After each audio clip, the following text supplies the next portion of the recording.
नमस्ते साथियों, कैसे हैं आप लोग। आशा करता हूं कि आप लोग ठीक तरह से होंगे और अपना अध्ययन ठीक तरह से कर रहे होंगे। हाल ही में एक दुखद सूचना मिली। शंकराचार्य स्वरूपानंद सरस्वती जी हमारे बीच नहीं रहे हैं। 99 वर्ष की आयु में इनका निधन हुआ। चलिए थोड़ी सी जानकारी इनके बारे में लेते हैं और इनको भावपूर्ण श्रद्धांजलि अर्पित करते हुए 2 मिनट का मौन धारण करेंगे और इसके साथ ही जानने का प्रयास करेंगे कौन थे स्वरूपानंद सरस्वती जी। और इसी के साथ थोड़ी सी चर्चा इनके बारे में करते हैं, इनके जीवन के बारे में करते हैं।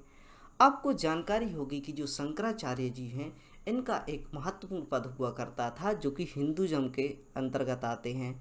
हमने अपने हिस्ट्री के व्याख्यान में आपने देखा होगा कि जो कि शंकराचार्य हैं उनके बारे में अध्ययन किया है। इनके माध्यम से हमें पता चलता है कि आज जो हमारा हिंदुज़म है, हम देख सकते हैं कि 5वीं सदी में हमारे भारत में बौद्धिज़्म आ चुका था और 24 तीर्थंकर के बाद जो कि जैन धर्म है वह भी पनप रहा था। इसके चलते हिंदू मान्यताओं को बहुत सी बातें हैं जो यहाँ पर आहत हो रही थी। हिंदुज़म की परिभाषा धीरे धीरे खोती जा रही थी। इसके अलावा हम देख सकते हैं कि विदेशी आक्रांताएँ भी यहाँ पर आ रही थीं। तो हम देख सकते हैं कि आज से लगभग 1300 वर्ष पूर्व शंकराचार्य का जन्म होता है और उनके द्वारा अपनी जो टीचिंग्स दी गई, अपने जो शिक्षाएं दी गई, उनके माध्यम से भारत के हिंदू समाज को यानी हिंदुज़म को एकत्रित करने का प्रयास किया गया। बहुत ही महत्वपूर्ण पर्सनालिटी जिनके बारे में हम देख सकते हैं कि यहाँ पर आप एक पिक के माध्यम से देख सकते हैं कि संपूर्ण भारत को एकत्रित करने के लिए इनके द्वारा 4 मठों की स्थापना की गई थी जो कि शंकराचार्य जी हुआ करते थे। इनकी यहाँ पर हम देख सकते हैं कि संपूर्ण भारत में 4 मठ हम देख सकते हैं। इन्होंने एक संपूर्ण भारत की एक बाउंड्री तैयार कर दी थी जिसके अंतर्गत जो कि हिंदू धर्म को एकत्रित करने की बात की जा रही थी। हम देख सकते हैं कि जो हमारी जो पूर्व दिशा है यहाँ पर द्वारकापुरी हुआ करती है, जो उड़ीसा में पुरी हुआ करती है, जगन्नाथपुरी के नाम से जो फेमस है। इसके अलावा हम देख सकते हैं कि पश्चिम में द्वारकापुरी है जो कि हम देख सकते हैं कि जो कृष्ण की प्राचीन नगरी भी कही जाती है। श्रृंगेरी मठ की स्थापना दक्षिण भारत में की इन्होंने और उत्तरी भारत में जोशी मठ की स्थापना की। तो हम इस प्रकार देख सकते हैं कि संपूर्ण भारत की यात्राएं करते हुए इन्होंने 4 मठों की स्थापना की थी और इन्हीं के पद जो कि आगे चलते गए, जिस प्रकार दलाई लामा के पद होते हैं, जिस प्रकार मुस्लिमों में कैलिफेट्स हुआ करते थे, खलीफा हुआ करते थे, उसी प्रकार हम देख सकते हैं 1300 वर्ष पूर्व से ही शंकराचार्य की प्रथा चली आ रही है। शंकराचार्य एक महत्वपूर्ण पद बना दिया गया जिसके चलते वह धर्मगुरु के रूप में स्थापित हुए। आइए जानने का प्रयास करते हैं शंकराचार्य स्वरूपानंद सरस्वती जी के बारे में। इनका निधन 99 वर्ष की आयु में आज ही के दिन 11 तारीख को हो चुका है। चलिए देखते हैं इनके बारे में। हिंदुओं को संगठित करने की भावना आदिगुरु शंकराचार्य ने 1300 वर्ष पूर्व भारत में 4 दिशाओं में धार्मिक राजधानियां बनाई थी जो कि हम देख सकते हैं। गोवर्धन मठ, श्रृंगेरी मठ, द्वारका मठ व ज्योतिर्मठ, 4 मठों की स्थापना कर संपूर्ण भारत को एकत्रित करने का इनके द्वारा प्रयास किया गया। जगत गुरु शंकराचार्य स्वरूपानंद सरस्वती जी इनमें से 2 मठों के जो कि मठाधीश हैं वह हुआ करते थे। तो हम देख सकते हैं यह इनमें से जो 4 महत्वपूर्ण मठ हुआ करते हैं, इनमें से 2 मठों के मठाधीश यह शंकराचार्य स्वरूपानंद सरस्वती जी हुआ करते थे। इनके बारे में और अधिक जानकारी प्राप्त करें तो शंकराचार्य हिंदू धर्म में बहुत से महत्वपूर्ण होता है। शंकराचार्य का जो पद होता है वह बहुत ही महत्वपूर्ण हो जाता है। यहाँ पर हम देख सकते हैं हिंदुओं को मार्गदर्शन देना हो या ऐसे विषय पर चर्चा करना हो जिससे हिंदुज़म खतरे में हो या ऐसी कोई भी भावनाएं जिनसे हिंदुज़म आहत होता हो, उस प्रकार की भावनाओं को समाज के सामने लाने तथा जो होच पोच हो जाती है, कुछ ऐसी बातें समाज में फैल जाती हैं, उन पर प्रश्न चिन्ह लगते हैं तथा उनको सॉल्व करने का प्रयास इनके द्वारा किया जाता है जो कि धर्मगुरु हुआ करते हैं। और हाल ही में इनके बारे में बहुत सी सूचनाएं, बहुत सी जानकारियां टीवी शो के माध्यम से भी हमने यहाँ पर प्राप्त की। साथ ही हिंदुओं को आदेश देने का भी कार्य इनके द्वारा किया जाता है कि आप इस प्रकार से रहिए, इस प्रकार से अपना आचरण करिए। इस प्रकार की शिक्षाएं इनके द्वारा दी जाती हैं।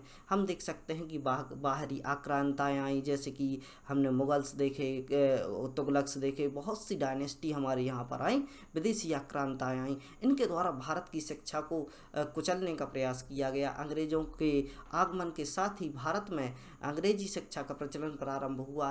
तो इसी के चलते जो हमारे यहाँ की गुरुकुल परंपरा थी वह नष्ट होती जा रही थी, और गुरुकुल परंपरा को बचाने के लिए इन 4 मठों को और अधिक सक्रिय बनाया गया। यहाँ पर हिंदू धर्म की टीचिंग्स दी गई, यहाँ पर बच्चों को इस प्रकार की शिक्षा दी गई जो कि हमारे इतिहास में जिस प्रकार गुरुकुलों में दी जाती थी, उसी प्रकार की शिक्षा देने के लिए इन मठों के लिए और भी अधिक सक्रिय बनाया गया।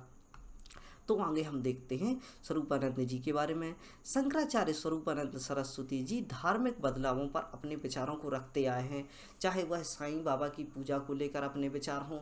इन्होंने सकारात्मक विचारों को रखा कि किस प्रकार से हमारे हिंदुज़म में पूजाएं की जाती आ रही हैं, और वर्तमान में किस प्रकार के प्रभाव से यह खंडित हो रही हैं, और इस प्रकार की बातों को इनके द्वारा कहा गया। साथ ही इस्कॉन के बारे में इनके द्वारा टिप्पणी दी गई। इनके द्वारा इनका कहना था कि आज यूरोपीय भारत से ही ज्ञान प्राप्त करके भारतीयों को यहाँ पर इस्कॉन की स्थापना करके उनको दीक्षा दे रहे हैं तथा अपना शिष्य बना रहे हैं। जिस प्रकार भारत धर्मगुरु कहलाता है, जिस प्रकार भारत की इमेज सारे विश्व में व्याप्त है, उसकी इमेज को गिराने का यहाँ पर प्रयास किया जा रहा है। तो इस प्रकार की बातों को इन्होंने अपने माध्यम से दुनिया के सामने रखा।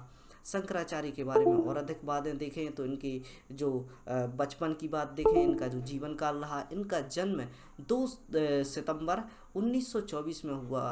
तो हम देख सकते हैं कि 1924 में, जबकि पराधीन भारत के समय पर इनका जन्म हुआ। हम देख सकते हैं कि इनका जो जन्म है वह मध्य प्रदेश की भूमि में सिवनी जिले के जबलपुर के पास दिघोरी नामक गांव में हुआ था।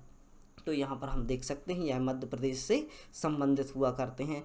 तो MPPSC जैसी परीक्षा में इनसे संबंधित प्रश्न पूछे जा सकते हैं। तो आपको यह बात याद रखना है। इनके पिता का नाम धनपति उपाध्याय, यह ब्राह्मण परिवार से हुआ करते थे, तथा माता का नाम श्रीमती गिरजा देवी हुआ करता था। बचपन की बात देखें तो बचपन में इनके माता पिता के द्वारा इनका नाम रखा गया।